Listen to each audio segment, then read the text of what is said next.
Hi guys, I'm Shelley, welcome back to my channel. I'm back in with my bookcases, bless them. I did miss them while I was away, I must admit. If you didn't see my last video, I went away for a week to try and get some kind of respite and chill out, and it didn't quite go to plan, but I still had a lovely time. By good or bad scheduling, who knows, probably good. I knew I had a treat waiting for me when I got back. I don't usually do this much in a month.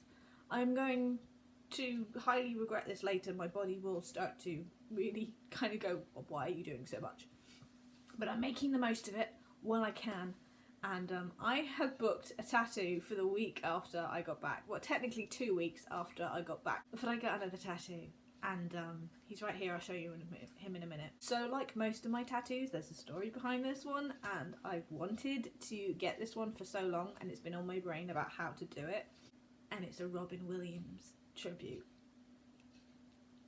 I love Robin Williams. I grew up when Mork and Mindy was still on the TV now and again. Mrs. Doubtfire came out when I was young. Jumanji came out when I was young. I only went to see it once and I've never seen it again because it scares the hell out of me, and I'm still scared of it. I'm 33.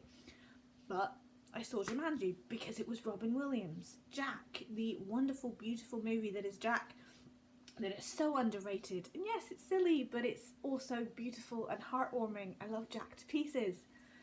All of his films just blew my mind, and as I got older I started watching his interviews, and in the Actors Studio interview is just still like a masterpiece, mind-blowingness of improvisation, and just, I love the dude. For me, and I think for most people of my generation, the most outstanding performance of Robin Williams is the genie in Aladdin. So Aladdin came along, I don't know how old I was, I would have been about 9, 10 I think, maybe? I can't do maths.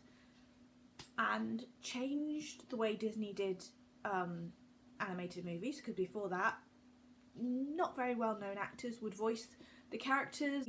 But when Robin Williams came in to do the genie, the script went out the window. He improvised the whole damn thing practically. He started drawing it around his facial expressions and his madness and his words and his improvisation. I mean, it just changed the way Disney worked, and it changed the way that actors decided to come in and do Disney movies. It was suddenly really a good thing to do it after that, because Robin Williams just blew up.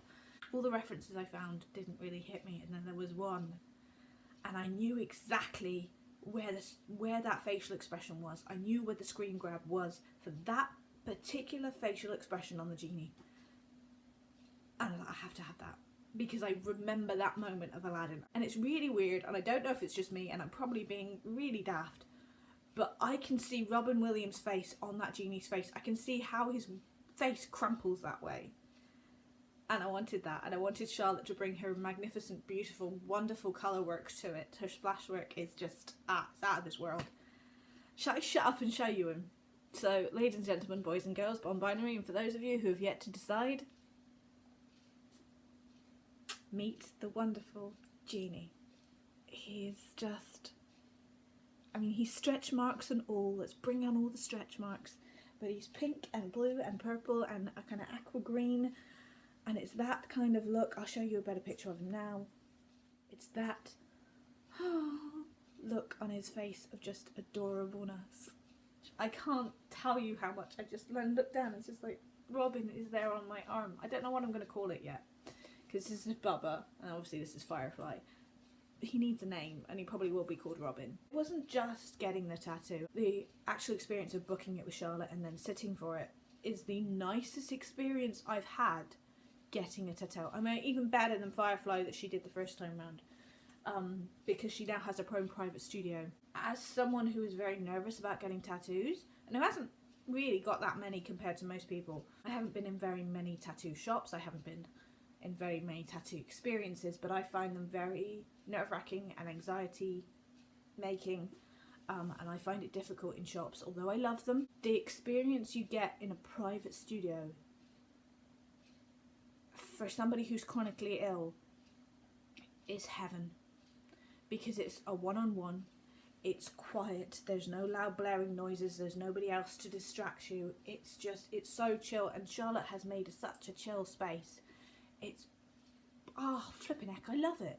I mean, I love her, and She has built a space that is made for your needs. For the person who is being tattooed, it can change to your needs. It's about you. It's a one-on-one experience.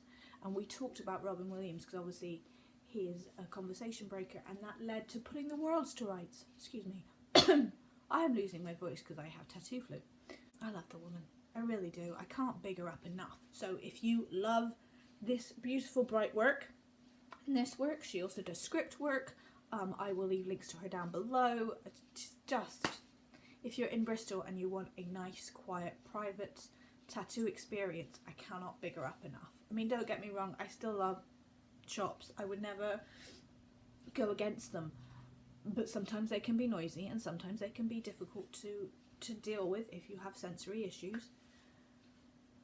And this is just, I cannot explain how just, I didn't hardly notice that this was being done because it was just such a chill experience. I have booked in to see her again in a couple of months so I can have more done by her, because I'm just like, we were talking about ideas and I showed her my list. So I'm now booked in for a couple of months time to fill in this hole here, because as soon as he went on I started noticing this hole and I was just like, as much as I love him, you know, it's very distracting, this hole. So this hole will be filled, and there might be a little something else going on somewhere, but yeah, it is the most amazing experience that I've had being tattooed. It was just, private tattoo places are the way to go. And I know it's difficult and I know it's hard to make contact with different tattooists, and through a shop sometimes can be easier, but for me I found this so much easier as somebody who has anxiety. And I just lay there for an hour while she did it. He took so quickly. He had a bit of problems around here because apparently my skin became so sensitive, and I gotta admit, like, I didn't feel much of this, but this bit down here really, and it still stings now. And it's just weird because the rest of my arm and everything else, I've never had that issue. It was just in this section here, so obviously this must be a more sensitive part of the body. I want to go back now. I was like, I want to phone her and go, you know what, are you busy today? Like, no, my body cannot take any more of this. This is all a facade. I have makeup on, I'm sat up, but really I'm in bed screaming my head off in pain because my whole body is like, what the hell did you do? Yeah, but it feels good to have a Robin Williams tribute on my arm. The man was amazing. Is amazing. Still, his work stands up to time, and it's very sad that he's not with us anymore, and so it was nice to have a tattoo tribute to him. So that is my latest tattoo story, and yes, if you are wondering, I am wearing an Ant and Dec Let's Get Ready to Rumble PJ and Duncan t-shirt because I am a 90s kid, and I always will be a 90s kid. Okay, I hope you guys are good. Thanks for listening to me ramble on. There will be more tattoos to come. I have 6 now. 6. And come July there may be 8. Yeah, this is going to get expensive. Bye.